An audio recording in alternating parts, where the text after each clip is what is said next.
Perfect. Thank you so much, John, for joining us today. John works for Fulla Capital, and we had him recently in Providence, actually talking about his Vet to CEO program. So John is very knowledgeable in everything investing related, as far as crowdfunding your business, and I'll let him kind of take it away. Thanks, Jordan. First of all, thanks for having me today. It's a privilege to be here, and I truly appreciate it. So like Jordan said, I'm a partner in a company called Fulla Capital. You can check us out. The website's on the slide there. But a couple things before we get started. We're an SEC registered and regulated broker dealer, it's called. And as one, due to regulations, I just got to say a couple of disclaimers. This presentation is not for investors. It's for entrepreneurs and business professionals. And so it doesn't have any investment advice contained therein, nor should you interpret anything I say to be investment advice. So with that, I'll continue and move right on. Not to bore you with who I am, but just one relevant thing. I've been where many of you are sitting right now, trying to run a small business. I did a startup back in 2003. I sold it 18 years later last year. As soon as I sold it, I had to have surgery to get the smile removed from my face. And, I was real happy about that. But all along the way, I made every mistake you could make, and I had to raise capital. So I raised capital from angel investors. I raised capital. I applied for loans, got rejected from most of the investors and the banks, and lots of what we're going to talk about today. I've walked the walk, as many of you are walking right now. So I'm a colleague of yours, and so when we get to Q&A, maybe that'll be important to you. But today I've just prepared some material just to give you a 100,000-foot view of investment crowdfunding and talk about the difference between donation crowdfunding and investment crowdfunding. But most of the time I'll spend about like the top 5 things you need to know about investment crowdfunding. The material you're going to see today is actually a subset of a free 2-hour workshop we give about 2 or 3 times a week for people that want to get more into the weeds on what I want to talk about today. And I've got a link to my contact information, and a link for that is in the chat box if anybody's interested in that. So let's get right into it. First of all, some play on words here. We use community capital more frequently around Fulla Capital because it really represents what the second term there you see in the subtitle called investment crowdfunding is. Really what we're talking about is going to the community and getting capital from the community and using it and having the community invest in our small businesses. So that's why these terms kind of meld together. And it's real exciting when you think about actually the trillions of dollars that are available now for investment into our small businesses across the country that really weren't there not too long ago. So I'll give you a bit of history on that. But one big misunderstanding about crowdfunding, what we're talking about today, is people get donation crowdfunding mixed up with investment crowdfunding. So let me just clearly illustrate the difference. Donation crowdfunding like GoFundMe, Kickstarter, those type of things is what's called donation crowdfunding. And the only thing you can do as a for-profit business in particular is promise somebody a gift back for their whatever money they give you through those sites, right? That's the only thing you can legally do. Now, if your business, say you make yo-yos, for example, right? And the cost on your yo-yo is pretty small, and you want a bunch of people to invest in your new yo-yos, you'll send yo-yos out as gifts. Great, nothing wrong with that. Where a lot of companies get into trouble though is for-profit companies in particular. They'll use donation crowdfunding sites and promise these gifts that actually cost them more money than they thought to produce. But more importantly, the opportunity cost of not selling that product or that gift at full value is also what you lose. So we don't have the time, but there's plenty of examples of companies that almost imploded because they successfully raised money on donation crowdfunding sites, but the give back almost crushed them. So I won't get into that. However, on the other hand, there's plenty of successes. We're not saying don't do it. Another gentleman gave a webinar that I attended in one of these mediums and did a pretty good job explaining crowdfunding, but mostly on the donation side. So there is an application for it. That's not what we do. That's not what I'm involved in. What we're here to talk about today is the other kind of crowdfunding called investment crowdfunding.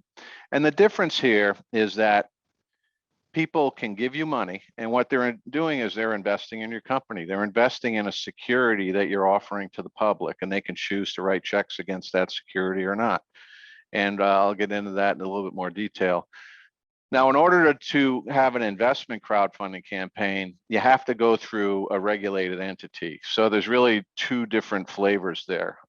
Well, three really. Some states allow you to not use an entity, like North Carolina, for example. They have a program within the state where you don't need anybody.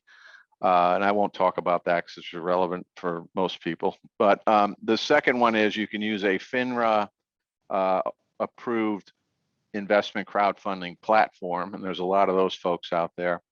Or the other flavor is you can go through a broker dealer, which Fulla Capital is one of a few broker dealers that are in the business of providing financial advice, but specialize in helping companies raise money through investment crowdfunding. So it is a regulated industry, even though there's something called exemptions. And the SEC kind of overwatches what goes on with investment crowdfunding, because in effect, you're offering the public a financial security, which is regulated. I'm going to pause here, see if anybody's got any questions. If you have a question, you can put it in the chat panel. I'm keeping an eye on that, or you can just, however you want to do it. I'll ask my co-facilitators to help me out here. But anyway, we can answer questions as we go. Crystal, I don't know if you saw, Crystal said, thank you for hosting this. Perfect timing for Love Child. That's her business with her partner, as we're doing a crowdfunding campaign this month. So Crystal, if you have any questions or want to share, maybe now is a good time. Yeah, I don't really have any questions yet, but it is really good timing for us. We're working with New Market. I don't know if anybody's familiar with them, but they're going to be doing our crowdfunding for us. But I'm happy to listen and then ask. I definitely will have questions after. Great. Good for you, Crystal. Thanks for sharing that. So really, the Jobs Act of 2012, signed by President Obama, as you see here, was actually what created this. So let's back up a little bit farther. 2008, we all know what happened then, right? For those of you that were around that time and in business, the economy tanked. And two things happened pretty quickly in 2008 that really impacted us entrepreneurs and small business owners in a negative way. The first thing that happened was banking regulations got tight, right? Dodd-Frank came into law, and that still is the law of the land, and regulating what banks can and can't do. And really, one of the many things it did was it made banks reserve a lot more capital, which, when you reserve more capital, you don't have to be a PhD in math to understand that there's less capital to lend. So it got really hard to get a bank loan if you're a small business owner, particularly if you were a startup. The second thing that happened with investors was they tightened up their pocketbooks and they quit investing in new entities. Now that's changed a lot since 2008, but when those two things happened at once, Congress actually got together. It took them 4 years, but they modeled what was going on in Europe and basically came up with these this concept called exemptions to SEC laws. And there's actually 6 of them, and you see them on this slide. And basically, it provided for certain circumstances, it allowed small businesses to legally raise capital from the general public.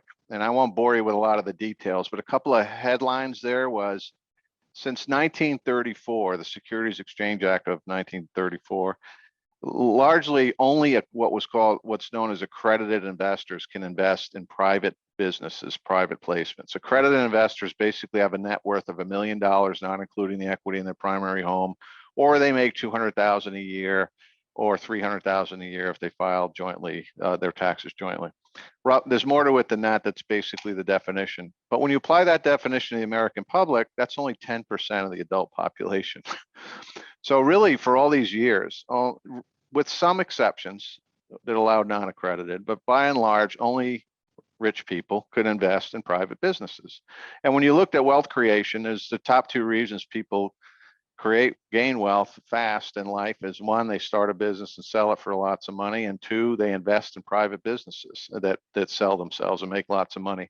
So the Jobs Act of 2012 opened up investment in private businesses with some limitations that I won't get into, to non-accredited investors, the other 90% of us that aren't accredited. So that's a big, big deal. And then secondly, it allowed the entrepreneurs and small businesses the ability to do what's called file an exemption. They use the word exemptions because you're exempt from those laws that have been on the books since 1934, and you can raise capital in a way that doesn't require you to invest in something similar to an IPO. So the programs are listed here. I'm going to focus on the top one, which is the most popular, kind of shorthand is called Reg CF. It stands for crowdfunding. You used to be able to only raise up to $1.07 million when the law was first passed. But as of this past March, after four years of the program being out there, and I'll get into that, based on feedback, they made a number of improvements. One of them was that you can raise up to $5 million. Folks, that's a big deal. That's like well beyond angel group money and a little under VC money. And it really has provided a lot of capability for companies. There are some other programs that you see listed here, but by and large, you can raise an unlimited amount of money for your business over time using some of these programs, depending on how much you want to raise, drives which program you use and some other things. When you look at the growth of how much money's been raised under just Reg CF, I'm just going to focus on Reg CF for the rest of today. So if you just look at Reg CF, the most popular one, you can see the trend. These are monthly trends going back to 2018. Each bar represents how much money was raised under Reg CF. And you see the trend, right? The spike in March was really those new rules kicking in, and lots of people were waiting till the new rules kicked in so they can raise more than $1 million. So that's why that spike is there. But when you look at it, the trend is, pretty compelling. And if you look at it on an annual basis, 2020 in the middle there doubled the prior year in COVID year, right? Doubled what it did 2019. And in this year, just through July, we've surpassed all of last year, and we're projecting based on that run rate to do, over twice as much in terms of the amount of money that's being raised across the country on the Reg CF. So it's a trend that is not going away. And the other exciting thing is the types of businesses that are getting funded.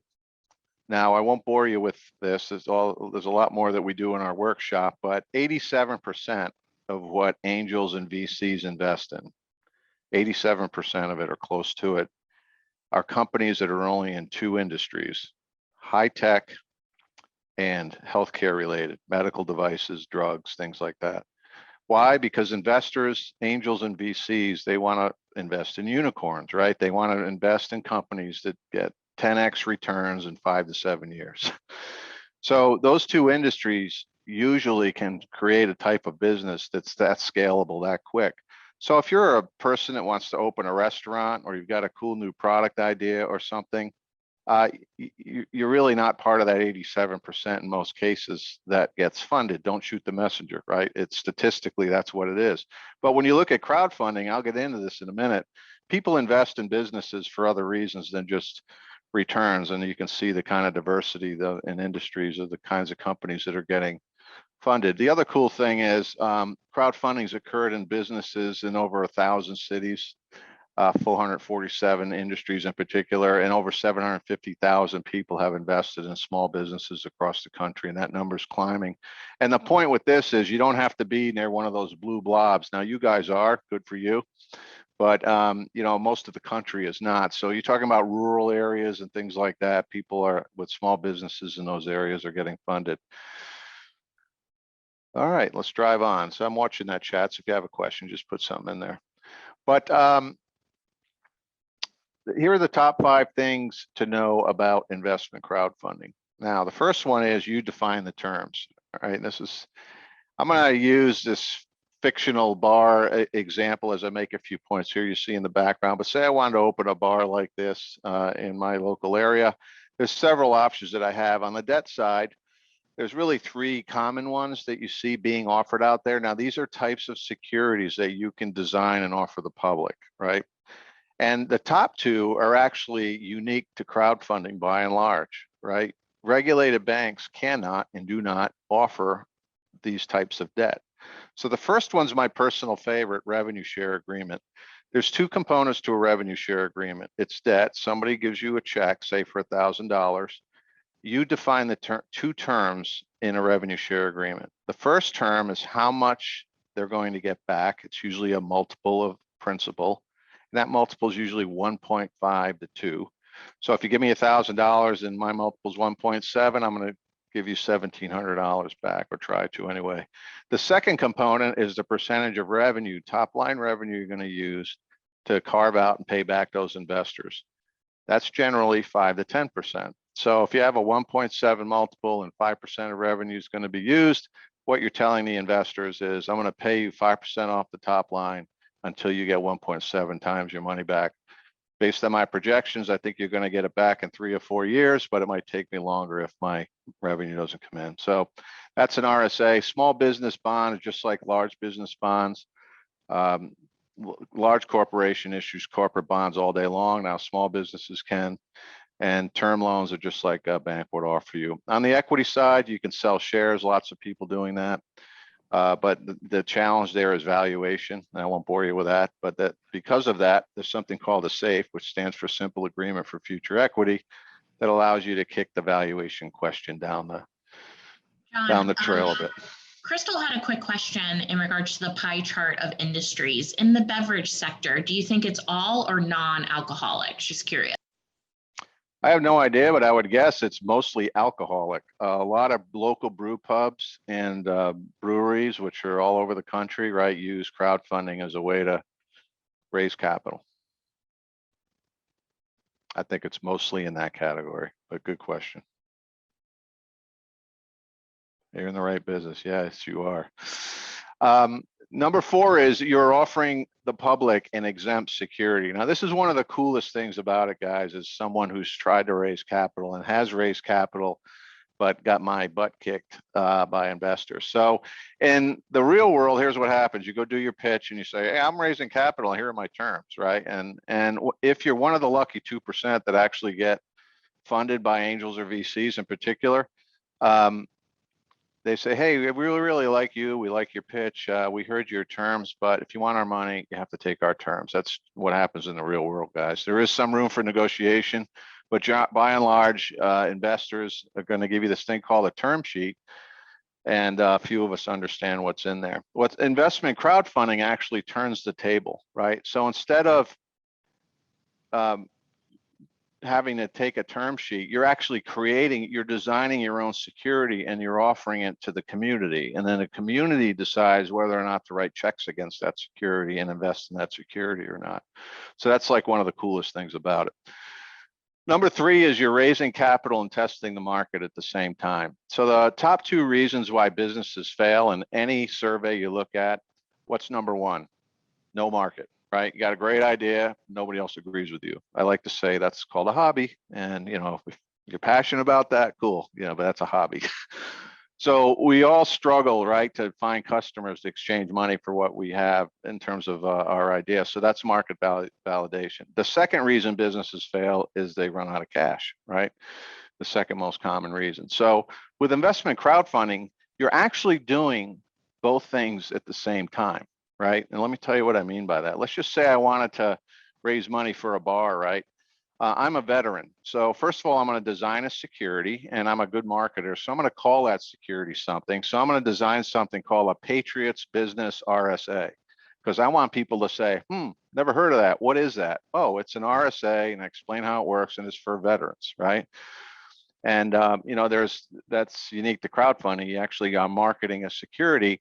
And I need to sell 400 of these 1,000 denomination RSAs if I want to raise, say, $400,000, right? That's my goal as a small business owner raising capital under investment crowdfunding. But what's unique about investment crowdfunding is the concept of perks. So if I want to open up this bar, I'm going to offer 3 perks. The first perk is any investor gets 10% off the bar tabs when they come into the brew pub, right? Guess what? Guy like me, I'm going to make my $1,000 back just in that one perk alone. Trust me, within a year. But there's also 2 other perks you see there. I get my free beer every month, and I get my name on the founder's wall. Right? Those other 2 aren't really that costly per se, or tangible as the first one. but it's a good example of a perk strategy. So any investor that invests not only hopes to get their money back with the return you're giving them, no guarantees, but they're also getting the value of the perks. So, you know, if I do that right, I need support from 400 households. There's over 1,000 households in the neighborhood that this thing that I want to do is in. My investors become loyal customers. I know when I cut the yellow ribbon, I'm going to have some people show up, right? And if it's a bad idea, I'm going to find out. And isn't it better to succeed with a crowdfunding raise, knowing that you've got the community behind the idea, as evidenced by the investments, versus get money the old-fashioned way, like a loan, for example? You sign long-term leases, you invest all that money, you're on the hook for it, you cut the yellow ribbon, and you've got a huge demonstration at your front door with people that don't want to borrow in the neighborhood, right? So obviously, if you're going to do crowdfunding, you need a crowd. So here, this is a model we passionately call the 4M model, right? So there's really 4 M's that you have to think about as it comes to your own small business. I'd like you to think about these M's as I go through them for your own business, right? And your own business idea. And these are really the 4 reasons why anyone would take out their checkbook and invest in a crowdfunding small business, okay? So the first one is the market. Do people really believe that there's a market to your business or not, right? Do I believe that a brew pub down the street is a good idea, as for example, right? I either believe that or not, and then that's one checkbox you have to have, right? Or some people aren't going to be interested in what you're doing. The second one is the mission of the organization. Am I going to have a little league team with that brew pub? Am I going to give 10% of all the profits to local charity or something? Am I doing some common good with that, with my business or not? Now, some businesses have a better story around this than others. If you're involved in anything related to global warming or anything like that, right? So depending on the mission of the organization, you're either strong or weak in this particular M. The third one is the management team. This is where people are betting on the jockey, not the horse. This is like people that know you. And when I say people that know you, when I'm talking to people, it's really, think about your LinkedIn profile, right? You got people in your LinkedIn profile. Those are really the people we're talking about. But there's a close circle of people that say, you know what, no matter what Colleen does, I'm going to support her no matter what she does, right? So those are the kind of people we're talking about, right? And then from there, scaling back a little based on your educational background, your work history, things like that. Are people sold on the fact that the founder and or the management team knows what they're doing? So that's the management. And then finally is the money. You know, what kind of return are we talking about? And all too often, people that talk about crowdfunding, it's all about the financial return. Well, that's mostly traditional funding. Angels, VCs, banks, they want to see that they're going to get paid back. Traditional sources of capital put a huge weight on the 4th M for lots of good reasons, right? But when it comes to crowdfunding, people that invest in crowdfunding businesses think about all 4 of these things, some way more than others to the investors. But we encourage people to think about this as kind of a framework for a marketing campaign if you're involved in investment crowdfunding. We do it FOLA, and the story should be around these 4 M's. And then my favorite is number 1, there's no gatekeepers. Now, very frustrating for me as an entrepreneur. You're talking about a guy who's been told no to hundreds of times over 18 years by sources of capital. And then I'd always ask, well, why?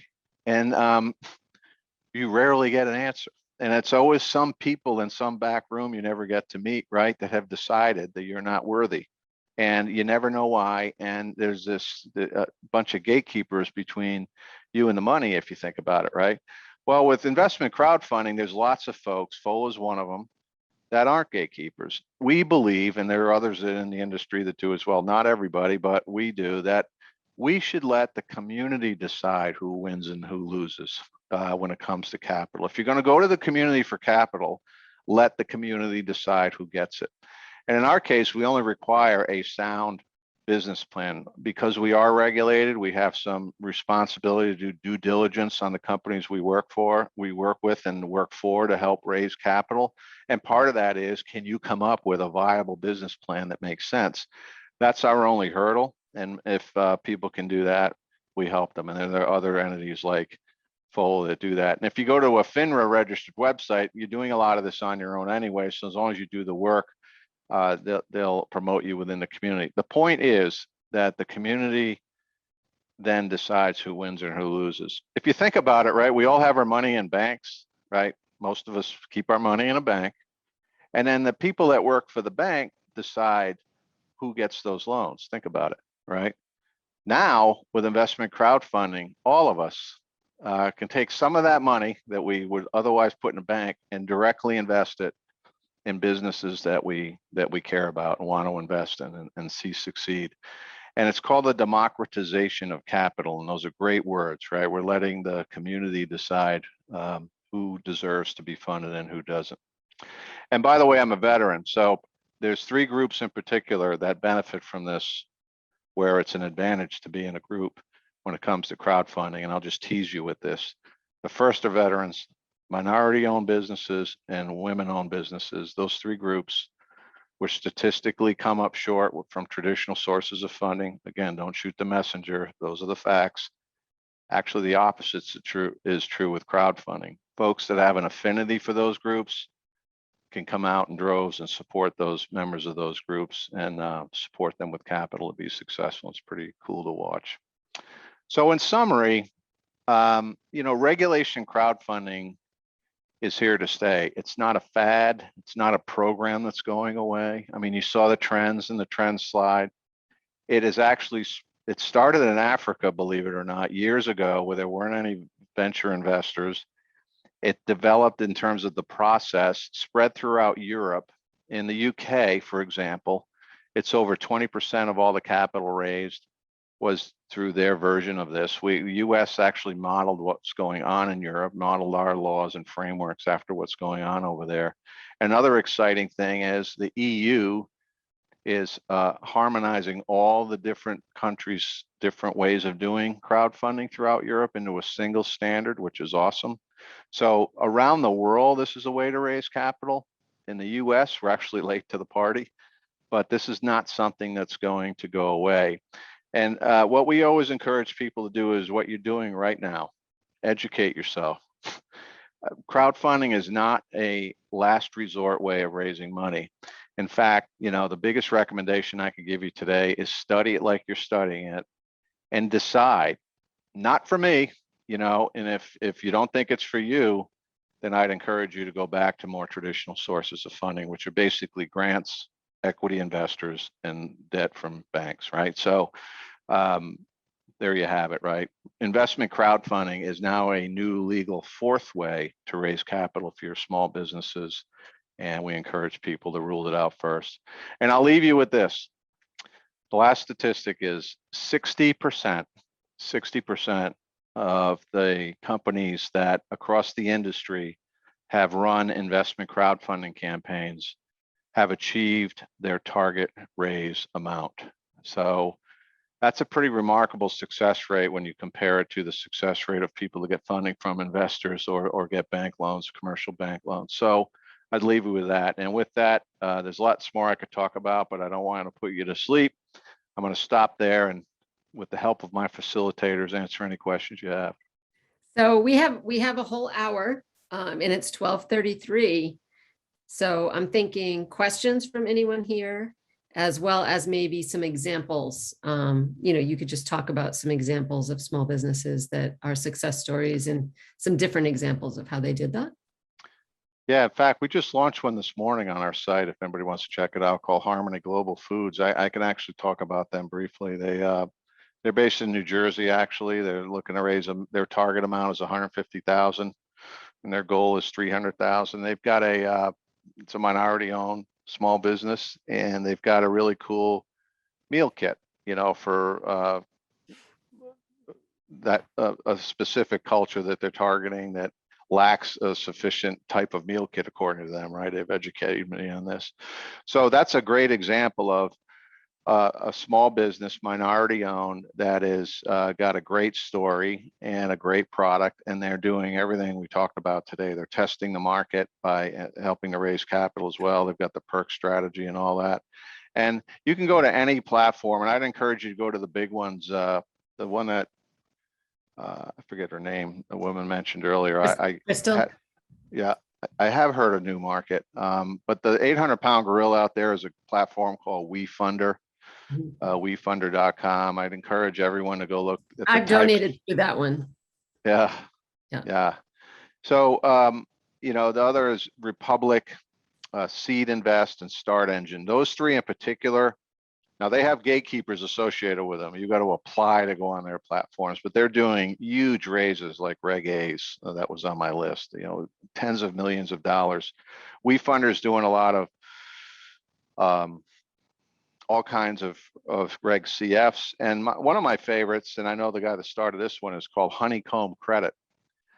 We've modeled a lot of what we do after Honeycomb Credit. If you go to Honeycomb Credit, there's people raising money like $5,000, $10,000 because they need a new set of tools for their repair shop.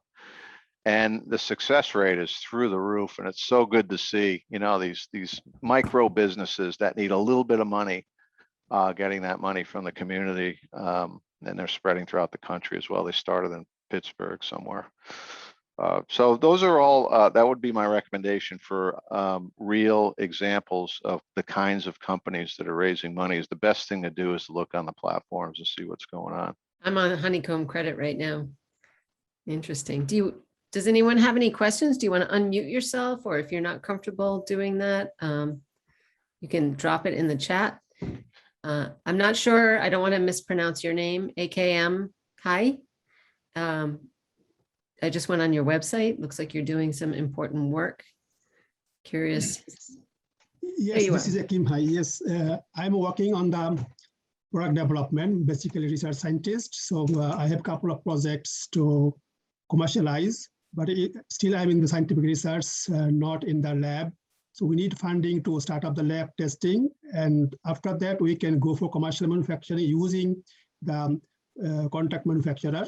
So they can manufacture the product, and main purpose will be, we'll do research and marketing to ensure the product quality and market. In between multi-million dollar projects of manufacturing facilities we may not need at the moment, we can use third party. So I'm looking for partnership and also how to raise funding to start for the lab and the marketing. Great. How much money are you trying to raise, just generally? Millions or thousands?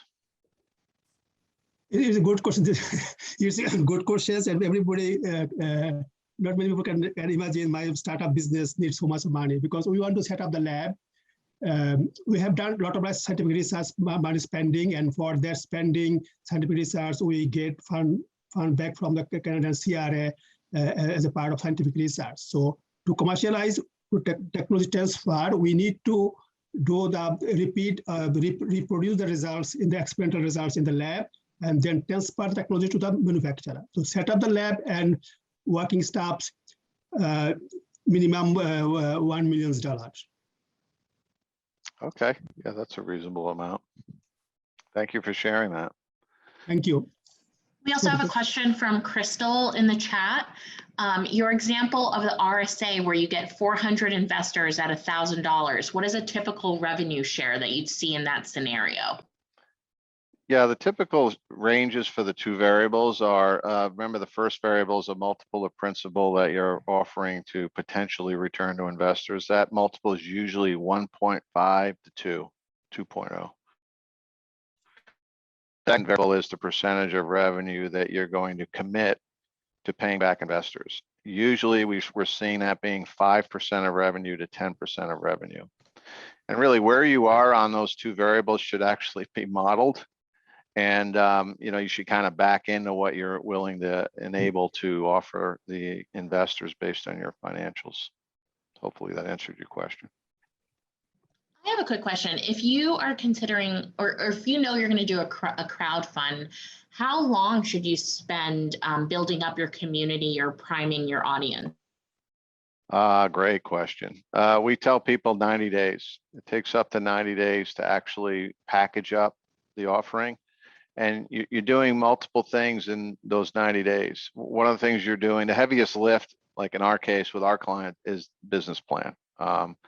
Folks struggle with that, but your pitch deck, your financial forecast, and your narrative in that order is what you'd be working on those 90 days. The other thing that I didn't get into, which I'd be glad to, is part of the regulation requires either an accounting review or an audit of your financials. Even if you've pre-revenue or you got zeros, right? You can audit that, believe it or not, right? The regulation requires that, and that does cost a few bucks and takes some time. So that's another thing we're doing in those 90 days. There is a level right now because of COVID. If you've been in business for at least 6 months, you can actually raise up to $250,000 without an audit or review. Under normal conditions, it's up to $107,000. You don't need a review or an audit. So that's why it takes up to 90 days. The review of the audit and the business plan. We're also doing other things that I won't go into just in the interest of time, but those are the two big things that take the most time.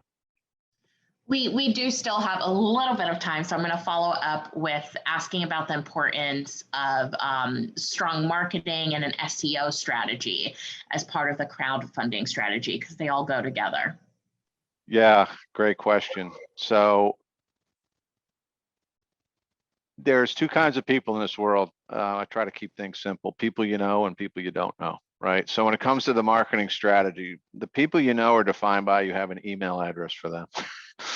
So crowdfunding entities create a database of everyone they can have an email address for, and we create a campaign, or anybody you work with will help you create an email campaign to within the rules. There's lots of rules around advertising. You got to stay in the lane on.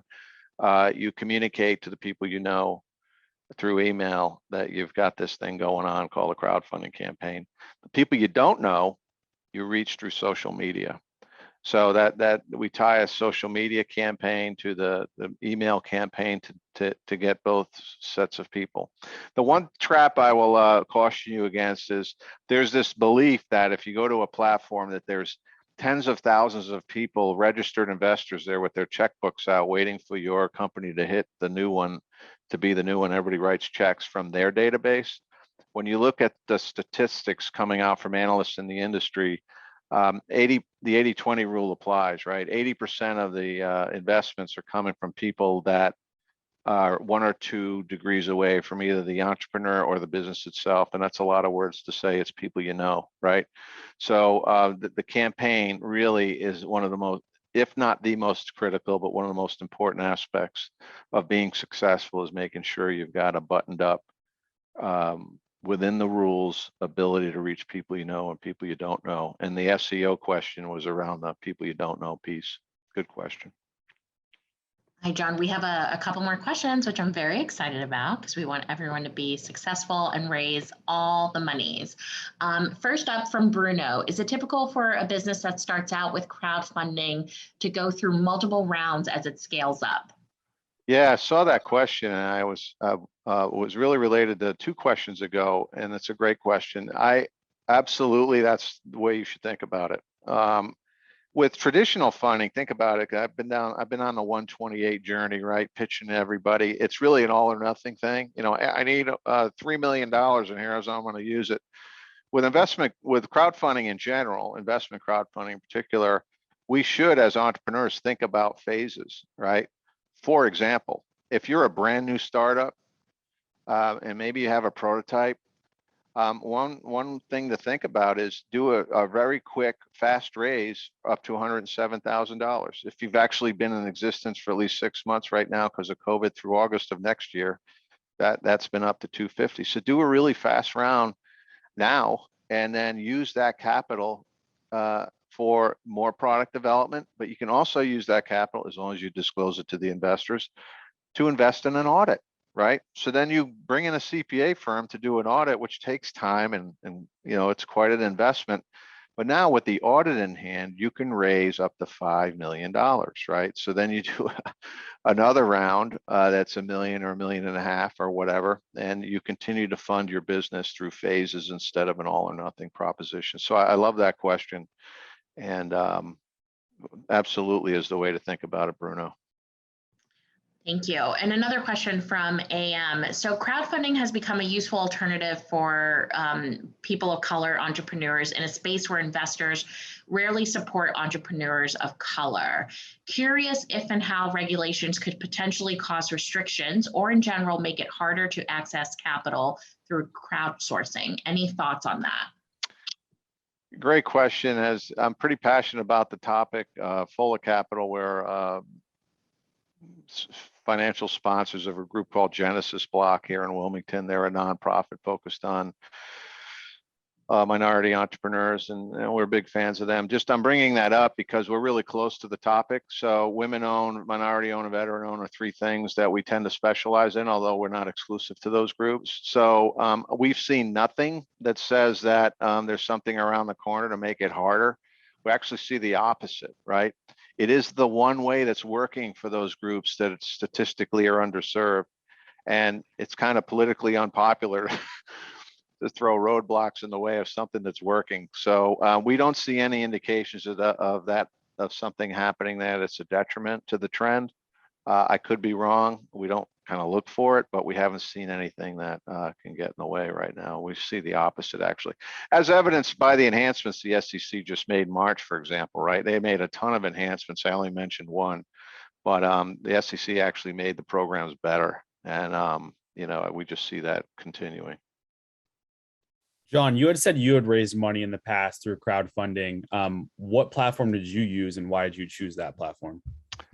No, I didn't raise it through crowdfunding. I got my butt kicked by investors and banks. Gotcha.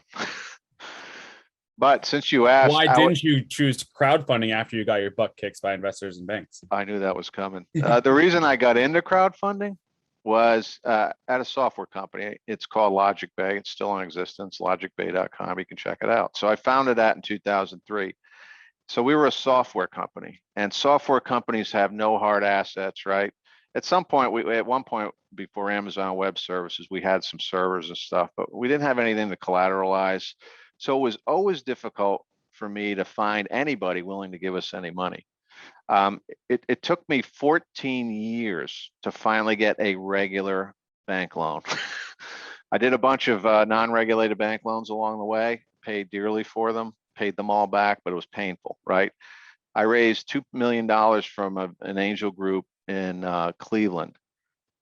Great people, brutal experience, right? And I'm not here to scare anybody, but the reason I'm giving you that preamble is I only needed $1 to $2 million in my company. And for any of you in that zone, that's no man or no woman zone, right? Angels typically won't invest more than, say, $500,000 or $1 million if it's a big angel group, tops. VCs don't want to even meet with you unless you need at least 5 million, mostly or 10 million, but they might meet with you if you need 5 million or more. So if you're between like 1 and 5 or 1 and 10, that's like the land of hopes and dreams, right? There's not a lot of people that fund that. And that's a very big commercial loan, by the way, if you're trying to get $2 million SBA loan. So we always needed that. And I was desperate. I was looking at EB5 program, if anybody know about that. And then I heard about this crowdfunding thing making its way through Congress. And I can go on about this and give you the long story, but I started looking at it for Logic Bay, and I had moved to North Carolina by then, and the North Carolina legislature passed the state program. I literally drove to the Secretary of State's office and had a meeting and say, okay, great, I want to do it. And they said, well, the good news is you can do it. The bad news is the law says you have to use a state-approved crowdfunding platform, which there wasn't one, and we became one at Logic Bay. That's how I got into it. Right about that time, to answer your question, I got my regular bank loan.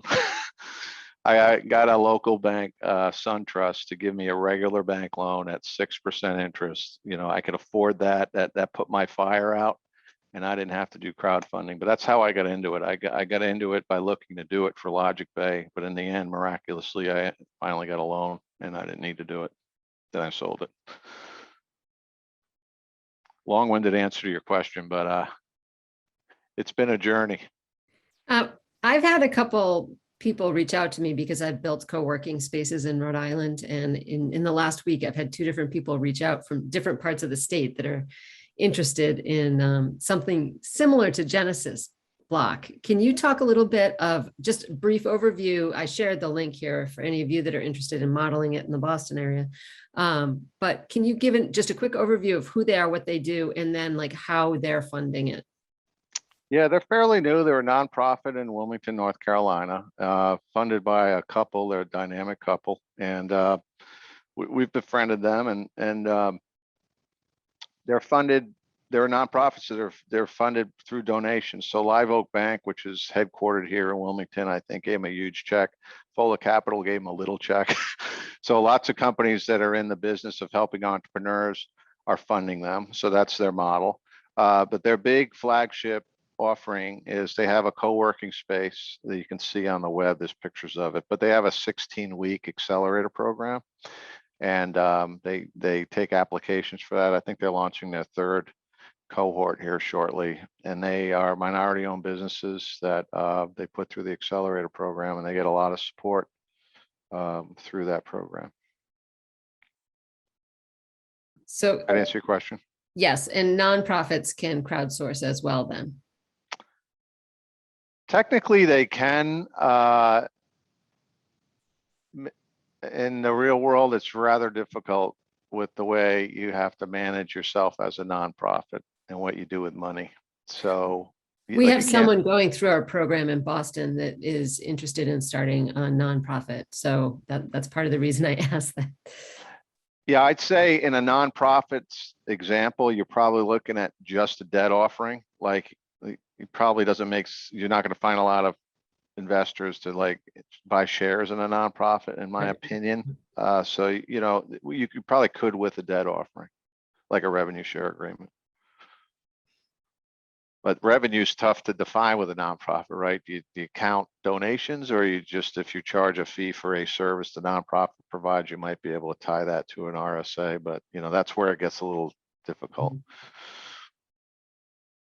I know the reason I asked is because I knew they were a nonprofit and you said you're funding them. So that was. Oh no, we wrote a check, and we're like any other contributor to a nonprofit, Gotcha. right? We donate. Thank you for clarifying that. Sure. Just yeah. Okay, yeah, I see the question.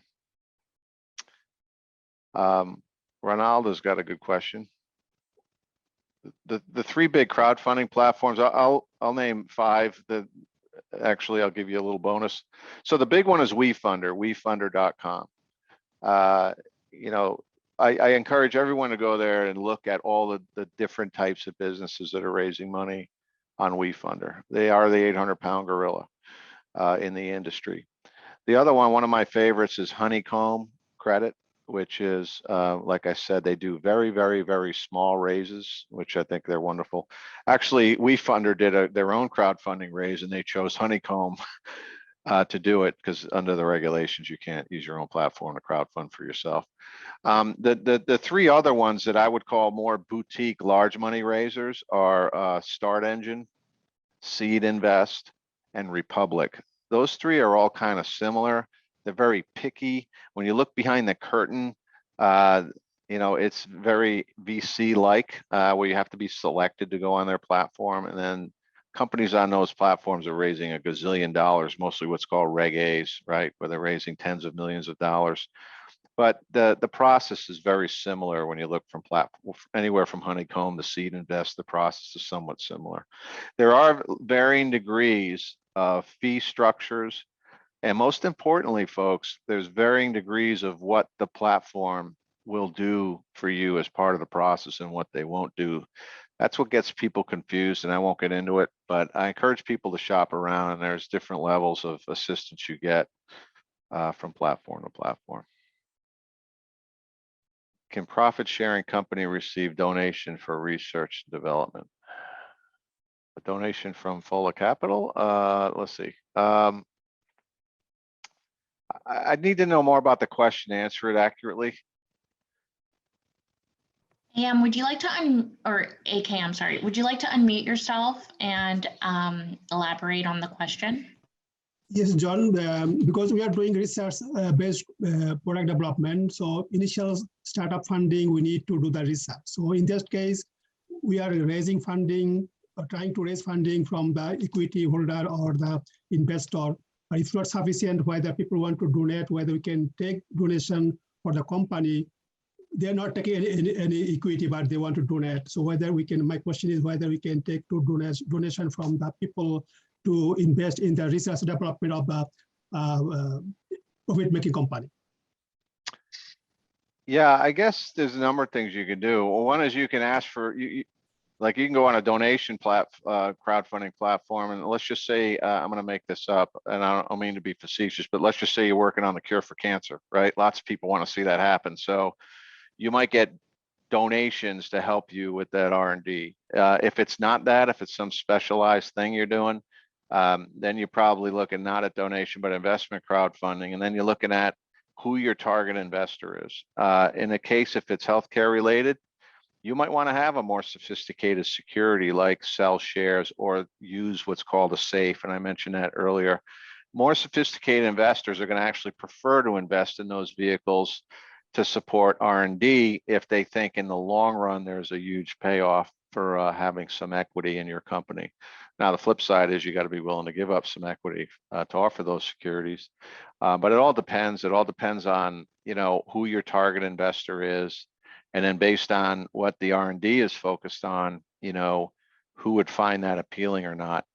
Kind of backing into the answer to your question by doing somewhat of an analysis like that. Hopefully that helps you. Yes, thank you. So that means that my company is a profit-making company, so we can get donation focusing on the research. Even if my company is doing pharmaceutical healthcare product development and other non-pharmaceutical as well. So for R&D research, we can get funding from the patients or from the people who has money to donate without expecting any equity. So, but my question was that whether we can take this money, is it legal or illegal that we can, profit-making company money cannot take donations, something like this or not?